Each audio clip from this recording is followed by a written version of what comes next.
ఉన్న బంగారాన్ని విడిపించి ఆ రోజు ఆన్లైన్ రేటుకే మేము కొంటాం. Sharma gold company.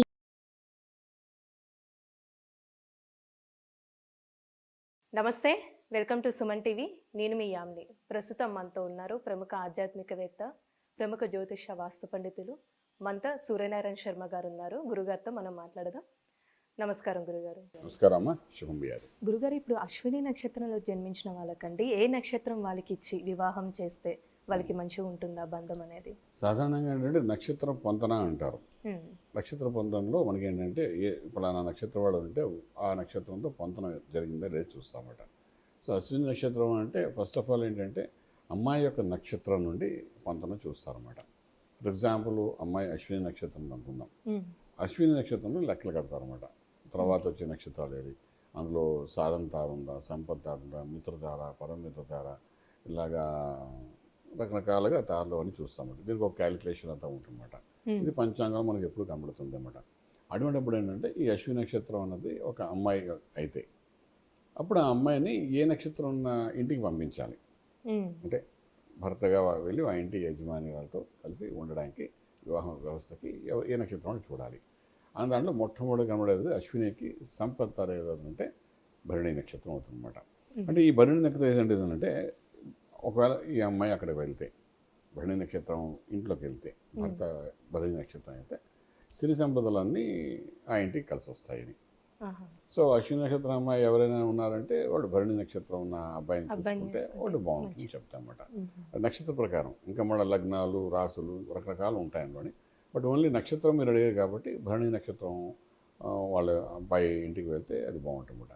అలాగే అశ్విని నక్షత్రం వాళ్ళు ఏంటంటే భరణి నక్షత్రం కాకుండా అలాగే మనం తీసుకుంటే రోహిణి నక్షత్రం తీసుకున్నాం. భరణి బదులు రోహిణి తీసుకుంటాం. మళ్ళీ దానికి అధిపతి మనకు ఎవరైనా వేరే సంగతి. రోహిణి నక్షత్రం వెళ్ళేసరికి మనకి ఏమవుతుందంటే అది ఇది ఎలాగైతే సంపద ఇస్తుందంటారో అలాగే మన రోహిణి నక్షత్రం కలిసి క్షేమతార అవుతుందన్నమాట. రోహిణి అనేది ఎప్పుడైతే క్షేమతార అంటే ఆ ఇంటికి వెళ్తే క్షేమంగా ఉంటాం. మనకు ఆ ఇంట్లో వెళ్ళడం ఆడపిల్ల వెళ్ళడం వల్ల సంపద కావాలా క్షేమంగా ఉండడం కావాలా అది మనం డిసైడ్ చేసుకోవాలి.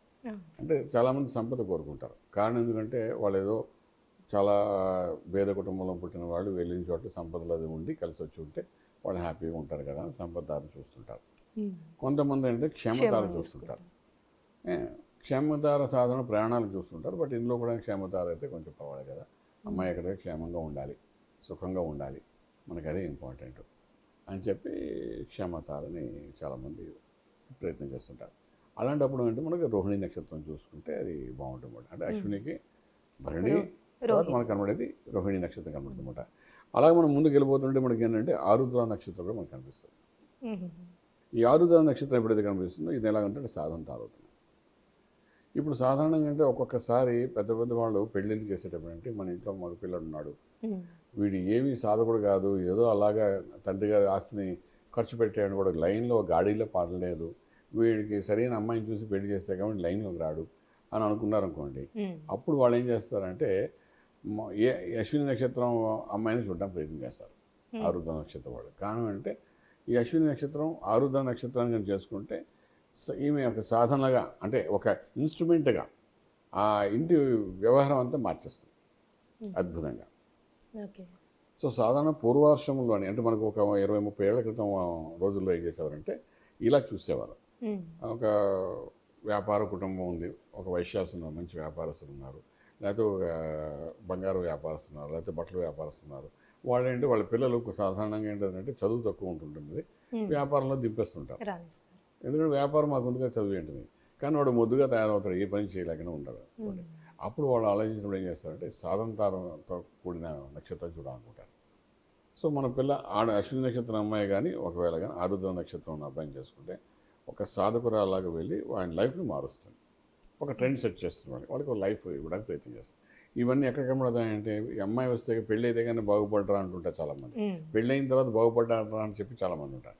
ఇవన్నీ ఎందుకంటే ఇలాంటి నక్షత్రాలు వాళ్ళు చూసి చేయడం వల్ల అమ్మాయి రావడమే సాధనతో చేసిన సక్సెస్ఫుల్ అని ఉంటుంది మనం చెప్పుకుంటాం అన్నమాట. ఇది ఒక బెస్ట్ నక్షత్రం. అంటే మనం ఇప్పుడు భరణి అనుకున్న ఒకటి, అలాగే మనం కూడా చూస్తే రోహిణి అనుకున్నాము, అలాగే మనం చూస్తే ఆరుద్ర నక్షత్రం అని చెప్పుకుంటున్నాం అన్నమాట. ఈ 3 నక్షత్రాలు అశ్విని వాళ్ళు. అలాగే ఇంకొక 3 నక్షత్రాలు కూడా ఉన్నాయి. అదేంటంటే పుష్యమి నక్షత్రము, ఆశ్లేష నక్షత్రం కూడా అశ్విని వాళ్ళకి బాగానే ఉంటుంది. సో ఇది ఏంటంటే ఈ పుష్యమి నక్షత్రం అంటే మన శని నక్షత్రం కదా అని అనుకోవడానికి ఏం లేదు మనం. అలా వెళ్ళకూడదు ఇంకా మాట. అలాగే ఆశ్లేష నక్షత్రం మనకి బుధుడు నక్షత్రం కదా అలా అని చూడదు. నక్షత్రాలు సాధన సంపద ఇవన్నీ ఒక ప్రమాణికంగా మన పెద్దవాడు పంచాంగంలో రాసింది. ఆ రాసిందే మనం ఫాలో అవుతుంటాం అన్నమాట. సో ఈ రకంగా ఏంటంటే అశ్విని నక్షత్రానికి భరణి బాగుంటుంది. అలాగే అంటే ఒక లైన్లోకి వస్తే మనకున్న 27 నక్షత్రాలలోని మనం తీసుకుంటే కనీసం ఒక 12 నుండి 14 నక్షత్రాలు సూట్ అవుతాయి అశ్విని నక్షత్రాలకి. సో మన ఇంట్లో ఆడపిల్ల ఉంది అంటే ఈ వీటిలో మనం చూసుకోవాల్సిన అవసరం ఉంటుంది. ఒకవేళ అబ్బాయి ఉంటే కూడా ఈ విధంగానే చూసుకోవాలి. అబ్బాయి ఉన్నప్పుడు మనకి ఏ నక్షత్రం తెచ్చుకోవాలి, అబ్బాయి నక్షత్రం నుండి మనం ఏ నక్షత్రం తెచ్చుకోవాలి చూసుకుంటామట. అప్పుడు చూసినప్పుడు కూడా ఇలాగే చూస్తారు వాళ్ళు. మన ఇంటికి ఏ నక్షత్రం వస్తే బాగుంటుంది అని చూస్తారు. సాధన తార కావాలా, సంపద తార కావాలా, అమ్మాయి వస్తే మనకు సంపదలు కావాలా, అమ్మాయి వస్తే మనకి ఇల్లు నిలబెట్టాలా, మిత్రతార కావాలా, పరమిత్రతార కావాలా, ఇలాగా చూసుకుంటారు వాళ్ళు. చూసుకుని నక్షత్రాన్ని మనం బేస్ చేసుకుని మనం ముందుకు వెళ్దామన్నమాట. ఇట్లాంటి కంపేర్ చేసుకుంటూ మనం ప్లానింగ్ కానీ చేసుకుంటూ కానీ ముందుకు వెళ్ళగలిగితే మనకేంటంటే ఇందులో ఉన్న 10 పాయింట్లు ఉంటాయి. వివాహం అనేసి 10 రకాల పాయింట్స్ ఉంటాయి. సో అందులో ఒక పాయింట్ ఏంటంటే నక్షత్ర సంబంధం. అంటే నక్షత్రం కలిసే తారాబలం కలిసిందా లేదా అనేది ఒక పాయింట్ అనమాట. ఈ తారాబలాలు కలిస్తే దానికి ఇంకొక పాయింట్ ఏంటి వస్తుందంటే ఎన్ని మార్కులు వచ్చాయని వస్తుంది. సో అశ్విని నక్షత్రం నుండి భరణి నక్షత్రానికి ఎన్ని పాయింట్లు మార్కులు వస్తున్నాయి, ఇది మళ్ళీ ఒక పట్టి ఉంటుందన్నమాట. అలాగే అశ్విని చూసి ఆరుద్ర నక్షత్రానికి ఎంత పాయింట్స్ వస్తున్నాయి. అలాగే మన అశ్విని నక్షత్రం మనం తీసేసుకుంటే మనకు ఆల్మోస్ట్ పుష్యమి నక్షత్రానికి ఎన్ని వస్తున్నాయి. అలాగే ఇలాగ అన్ని పాయింట్స్ వస్తాయి, అది కూడా చూస్తారు అనమాట. తారాబలం కలిసేటప్పుడు ఒక్కొక్కసారి 20 పాయింట్లు వస్తాయి, ఒక్కొక్క 24 పాయింట్లు వస్తాయి, ఒకసారి 28 పాయింట్లు వస్తాయి కొందరికి. కాంబినేషన్ ఇటువంటి చూసి యావరేజ్ ఇస్తే ఆ పాయింట్స్ కూడా ఏంటంటే 15 పైన వచ్చిన పాయింట్స్ అన్నీ కొంత పర్వాలేదు అనుకోండి. 18 వస్తే యావరేజ్ 36కి సగం 18. 18 పాయింట్లు 2 కలవడం వల్ల 18 వస్తే మనం ముందుకు వెళ్ళిపోవచ్చు అంట.